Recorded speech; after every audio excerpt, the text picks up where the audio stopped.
최근 트럼프 미국 대통령이 호르무즈 해협의 선박 통행 정상화를 이유로 우리나라를 포함한 5개의 국가의 군함 파견을 요구했습니다. 호르무즈 해협은 우리나라 원유 수입의 65%가 통과하는 핵심 지역으로 우리 국익과도 직결되는 지역입니다. 그러나 이 문제는 우리 군의 전투 개입 가능성이 큰 지역에 파병하는 중대한 결정에 해당이 됩니다. 반드시 헌법과 법률에 따라 국회의 동의가 필수적인 사안으로 보입니다. 아덴만에서 활동 중인 청해부대를 호르무즈 해협으로 이동 배치하는 문제 역시 원래 파병 목적을 변경하는 군사 행동인 만큼 국회 동의가 필요합니다.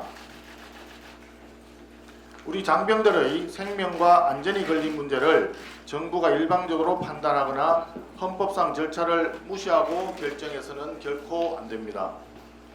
우리 당은 호르무즈 해협의 안전한 항행을 확보하기 위해 국제적인 협력과 대응을 강조해 왔습니다. 또한 지난주에 파병을 전제로 국방부에 관련 사항을 보고해 줄 것을 요청했지만 지금까지 이에 대하여 어떠한 회신도 받지 못했습니다. 지금 국제정세는 이란 전쟁, 미중 경쟁, 한미 통상 문제 등으로 매우 엄중한 상황입니다. 이런 중대한 외교안보 사안일수록 정부는 국회와의 충분한 협의와 합의를 바탕으로 대응해야 합니다. 다시 한번 촉구합니다. 정부는 호르무즈 해협 파병 문제에 대해 즉각적인 국회 논의와 헌법이 정한 국회 동의 절차를 준수하기 바랍니다. 사법파괴 3대 악법 관련해서 당대표께서 말씀하셨지만 한 번 더 강조해서 발언을 하겠습니다. 사법파괴 3대 악법은 시행되자마자 단 하루 만에 대한민국 형사사법 시스템을 산산조각내고 있습니다. 대법원 판결에 대해서도 헌법 소원을 인정하는 사심제가 도입되자마자 대출 사기범 양문석 전 의원과 성폭력범, 금품 갈취 협박범 등 세상을 공분케 한 온갖 파렴치범들이 사심제 트랙을 타기 시작했습니다. 판검사를 겁박하기 위해 만들어진 법 왜곡죄, 이에 따라 조희대 대법원장에 대한 고발도 시작되었습니다.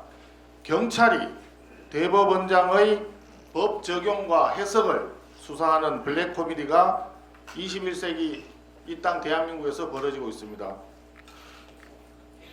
이재명 대통령은 연일 SNS에 본인의 대북 송금 사건, 조폭 연루서를 직접 거론하며 공소 취소 선동 총지휘에 나섰습니다. 언론 겁박 선봉장으로 비춰집니다. 100명이 넘는 더불어민주당 국회의원들은 여기에 호응하여 공취모라고 하는 조직적인 활동에 시작이 되었습니다. 국정조사권 발동을 요구하며 이재명 대통령 한 사람을 위한 공소취소선 등의 홍위병 역할을 연일 매진하고 있습니다. 한술 더 떠서 정성호 법무부 장관, 검찰의 공공연히 7,800억 원의 대장동 사건에 대한 공소 취소 외압을 항소 포기 외압을 자행했던 정성호 장관이 이번에는 이 대통령에 대한 공소 취소 외압을 지금 하고 있습니다. 심지어는 어느 언론에서는 공소 취소를 위해서 검찰 수사권을 내주기로 했다는 뒷거래설까지 불거지기도 했습니다. 이는 경우에 따라 대통령 탄핵까지 가능하다는 그런 지적도 있었습니다. 이것이 끝이 아닙니다.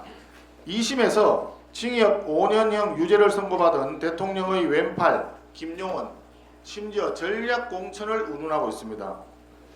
검찰의 상고 포기로 기세가 오른 송영길 전 대표는 전당대회 돈봉투 살포에 대해서 일말의 반성도 없이 선거 출마를 외치고 있는 상황입니다. 경찰관 음주 폭행범 정원호, 민주주의를 농락한 댓글 조작범 김경수, 수사받아야 할 뇌물수수 범죄 혐의자 전재수, 이런 분들이 지금 지방선거 출마자 리스트에 이름을 올리고 있습니다. 대한민국 사법체계는 그야말로 대혼돈의 시대에 접어들고 있습니다. 그 피해는 결국 국민들에게 모두 귀결될 것입니다. 이 거대한 혼란을 열어젖힌 더불어민주당과 이재명 대통령은 역사의 심판을 피할 수 없을 것입니다. 지금이라도 국민 앞에 사죄하고 잘못을 바로잡기 바랍니다. 이에 대해서 우리 국민의힘은 끝까지 싸워 나가겠습니다.